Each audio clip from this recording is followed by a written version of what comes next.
Hi everyone, it's Bonita from Pennies to Dollars. And today I thought we would talk about some beginning rules for being frugal.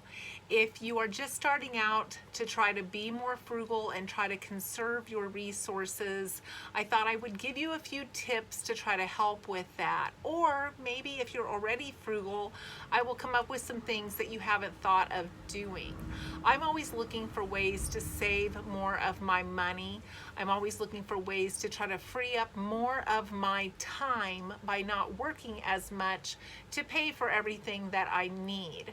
My goal is to try to retire early, and so I am always looking for ways to try to be more frugal because I plan on carrying my frugal traits on with me into retirement.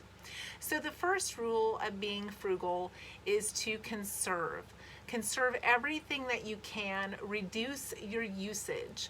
We talk a lot about conserving food or shopping and trying to save money when we're buying food, or trying to come up with more frugal recipes, things that cost less to make. But sometimes we don't always think about conserving or reducing the usage of our heating, our cooling, our electric, and our water. We think that that is just the way it has to be and that it's always going to be like that. We really can't do much to reduce those things, but we can. I can tell you that I got our electric bill down to $69 last summer in 100-degree heat by going around our house, looking at every single thing that pulled power, determining on whether we actually needed that, whether we could make it more efficient, or whether we were even using that item at all. And we were able to unplug things, shut things off, come up with more efficient ways of doing things. So I encourage you to do a full house assessment on all of your utilities to see if there's a way that you can cut down on what you are spending there. The second one is to repurpose, reuse, and don't waste anything. Before you throw something away, think and stop and say, can this serve another purpose? For instance, these little milk jugs. A lot of times we just throw them in our recycle bin and we don't think anything about it.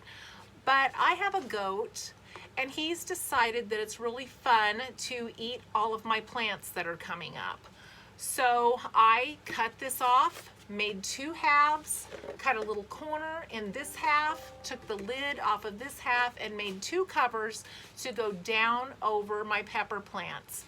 They're now thriving. It made it like a mini greenhouse. It held in the moisture and it keeps him from eating things.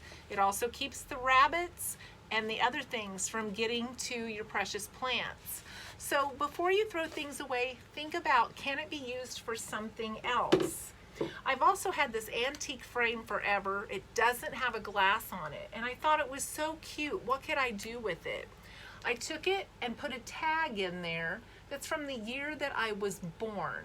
And if you can see, I also took an old curtain. I only had one, but it had some old-fashioned wagon trains on there, and I thought that that would be a really cute backdrop. So I made something out of something that would probably have been trash to a lot of people. So I'm not that creative. You can do this too. You can come up with things to not waste and things to reuse and repurpose.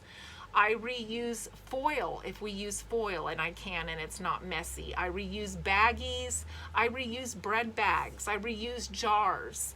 I reuse food. I take food that's left over from other meals and incorporate them into the next meal and mix them in so that you don't know that they're there. There are lots of ways to use up things that you have without having to purchase something else to make it work. I also reuse things that are plastic, wood, and broken items. I try to think, is there a way to make this useful in anything that I have going on around here? And a lot of times I can come up with ways so that I don't have to throw it into the trash or recycle it or put it in the landfill. The third way is to keep wish lists. I keep wish lists and bucket lists on everything, and then I try to fit them into my budget. I don't just go out and get them when I want them. And that's one of the things that we have to work on as a society. It is so easy to just order something and have it delivered. It is so easy to go out and just find something that we want and just use the plastic to buy it and not have to wait to save up the money.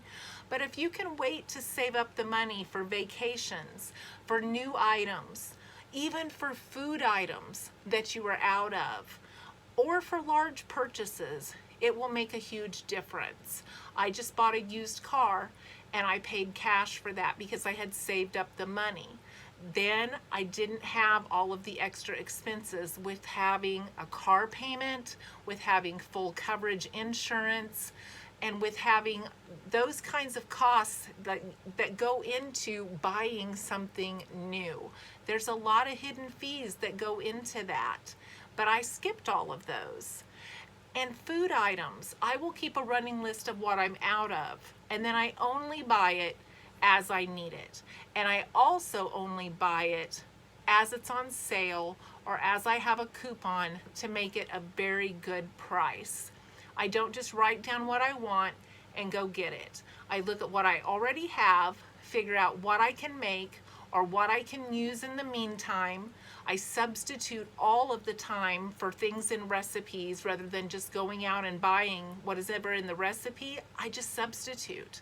So if it says for celery and I don't have celery, I use celery salt and then I cut back the salt. I do things like that all of the time to save money. And you can do those things too. Just because it's in the recipe doesn't mean that we have to follow it to a T or it won't be good. And then I also save up for any large purchases.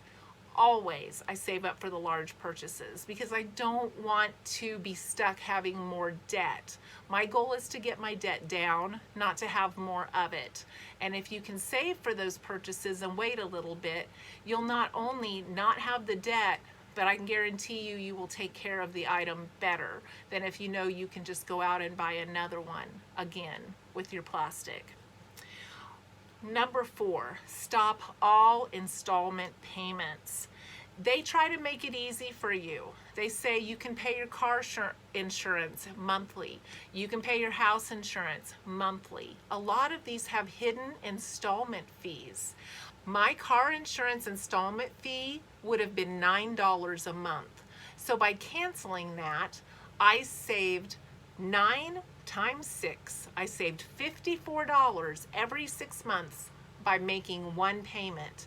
And again, it's like saving for those large purchases. If you save for that large purchase of that 6-month car insurance bill, you're going to save money on the back end. And I can guarantee you it will make a difference over time and you will notice that you have done that.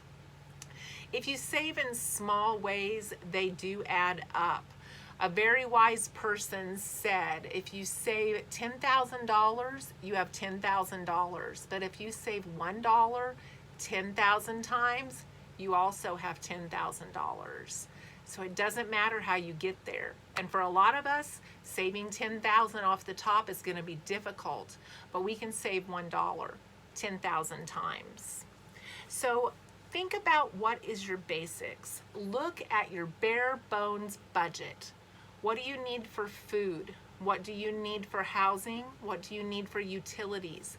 And then see if you can trim that down. See if there's a way for you to cut those costs. Do a full house assessment.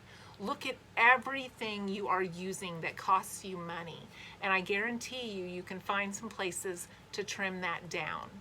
I hope this is helpful to you. Please follow me for more tips and give me a thumbs up. I would appreciate it very much.